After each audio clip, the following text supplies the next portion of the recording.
Hi, my name is Gibson, and I'm the co-owner and creator of the Personal Development School. This is your daily breakthrough video, and in this video, I'm just going to give you a little exercise to do. And I'm sort of doing like a bit of a shadow work series right now. And I'm going to continue to add videos about how our shadow impacts our relationships and sort of the overlap between our shadow and our attachment style and the other types of attachment styles that we'll tend to be attracting. But for the sake of this video specifically, I'm just going to give you a really effective exercise using shadow work overall. So if you haven't had a chance already, I also left a coupon code for 20% off the shadow work course inside the personal development school, because I think shadow work is just one of the most effective tools when it comes to healing our relationships and just our lives in general, feeling like we are more worthy, feeling like we have more self-love, because really the denser our shadow is, which is really the repressed aspects of our personality that we are repressing into our subconscious. And if you're not familiar, the shadow is a term coined by Carl Jung, who did incredible work about the subconscious mind and the shadow. But the denser our shadow is, the more difficulty we have loving ourselves, receiving love, and accepting love from others. So, for the sake of this sort of experimental exercise, I want to give you a second to maybe even pause the video and grab a pen and paper, because this will be a really fun exercise to do. And you'll notice that there are these really small golden nuggets of breakthroughs in this, and I have a whole bunch of shadow work exercises inside of the personal development school course that are very long form and very deep and intense, but this is just a fun one to sort of play with. So I won't go in too much into what our shadow is in this video, but it's essentially the part of ourselves we try to deny or hide because we've built subconscious associations in conditioning or childhood or during, painful moments in our lives, that these traits of ourselves as human beings are not acceptable. And so when we learn, like, let's say, for example, you're taught as a child that your emotions, maybe you're a young man and you're taught your emotions are not acceptable. And in fact, if you express your emotions, you're going to get rejected or shamed or humiliated. And so you learn, oh my gosh, in order to stay safe, I have to repress these traits or qualities within myself.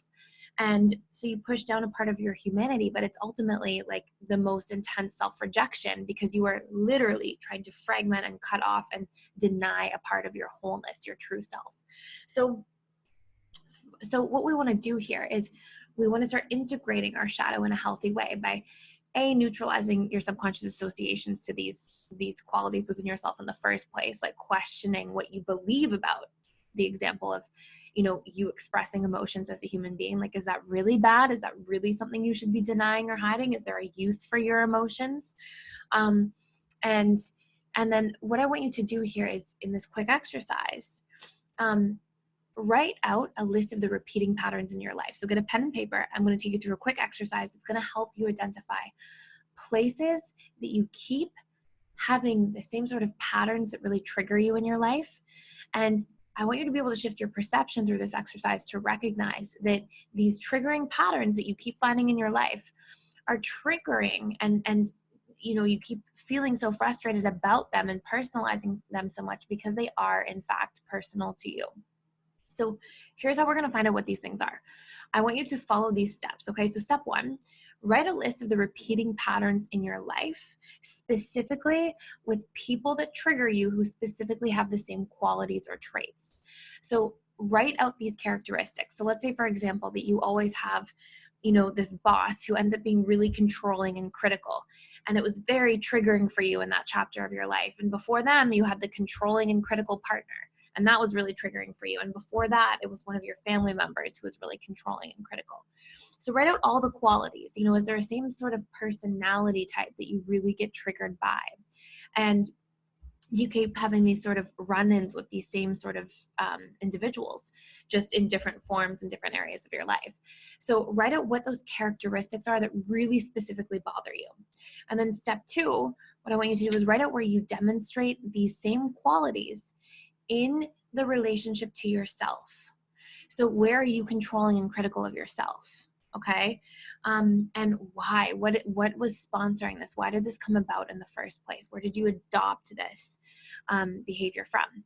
And so what you'll see is that these individuals that trigger you so much, and that we keep sort of feeding into this cyclical negative experience with that person. Maybe you have the same sort of run-ins with your boss, and it takes up so much, emotional energy and real estate in your mind, and it is just exhausting, and you have to quit your job, and then that partner just drains you and it's horrible. We take these things so personally because when people demonstrate the behaviors outside of us that we demonstrate in the relationship inside of us, the relationship to ourselves, it is impossible to handle. It's extremely painful. It becomes excruciating or extremely stressful, and very uncomfortable.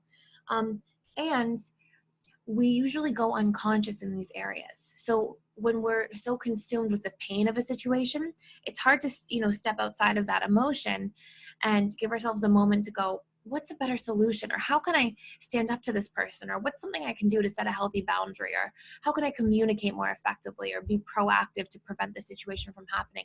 We usually struggle in these situations because where we have unresolved pain from the past and stored wounds, or what we're reenacting in the relationship to ourselves essentially as well, we have a hard time when we're in pain coming up with solutions and strategies.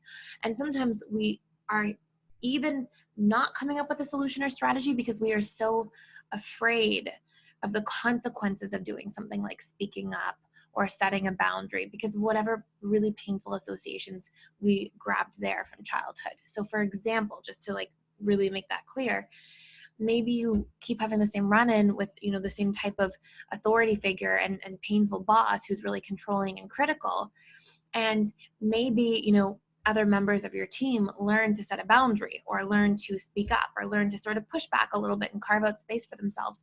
But maybe for you, it's really hard to do that because you've got a lot of fear around speaking up because of um, a pain point in your life where you maybe learned in childhood that speaking up didn't do anything for you. It just got you further punished. And so you sort of feel helpless and really afraid in this experience. And then again, we keep criticizing ourselves, maybe as a result of the boss criticizing us. And it sort of refeeds itself, if that makes sense. So I want you to do a deep dive into this and see what comes up for you, because these are great golden nuggets of self-realization of your own subconscious programming and patterns. And to be really clear, this isn't to say that people should get away with being controlling or critical, or that, it's only our responsibility in the relationship to the boss or to the partner to do something about it. But sometimes we stay in these places because they're a subconscious comfort zone. Sometimes we don't realize that, oh my gosh, this boss kind of feels familiar at a subconscious level because they represent the way I treat myself in relationship to myself. And so while my conscious mind is like, this is horrible, my subconscious mind is like, oh, this is comfortable and this feels familiar. And the subconscious wants familiarity because it equates familiarity to safety and thus survival. So see what comes up for you here, and try to recognize why I might be in these situations and get stuck in them or not change my behavior around them, and see what comes up for you. And remember, this can show up in different forms. So maybe your boss is controlling of your work, and maybe you are controlling of your environment, and you don't let anybody into it. Or maybe you're controlling with your emotional energy or your time. It's not necessarily going to occur in the exact same form. You may not be really controlling with your work, and your boss is. So this can occur across any form, and check all the different forms in each of the 7 areas of life: career, mental, emotional, physical, spiritual, financial, and relationships, meaning all relationships: friends, family, social. And then what you want to do as well is, just as another example, let's say I feel attacked, right? Let's say somebody's verbally attacking or whatever it might be, and I feel attacked. I want to ask myself, where do I attack myself, in what form? Maybe I'm attacking myself physically by not sleeping enough, or by not taking care of my physical well-being while I feel attacked verbally. Do you see what I mean? It comes in all different forms. And so you really want to spin around and take a full 360 inventory of your life to see this. Now, this is only one form of the shadow, just to be clear. There are other forms and other ways of finding your shadow, other than just how this represents the relationship to yourself. But what I do want you to leave this video with is to know that we feel more resilient and less affected by the qualities of others when we don't share them. And so when we have these charged judgments about people, not an observation, not a oh, that person sometimes acts rudely to their significant other, or sometimes they invade other people's boundaries. And it's not a noticing. It's when something is emotionally triggering you, like you can't stand it. It frustrates you. It's really, it stirs you up inside. That's when you're taking something outside of you so personally, because it is personal to you at a deeper level. So check this out. Have fun with the exercise. Thank you so much for watching, and I will see you in the next video.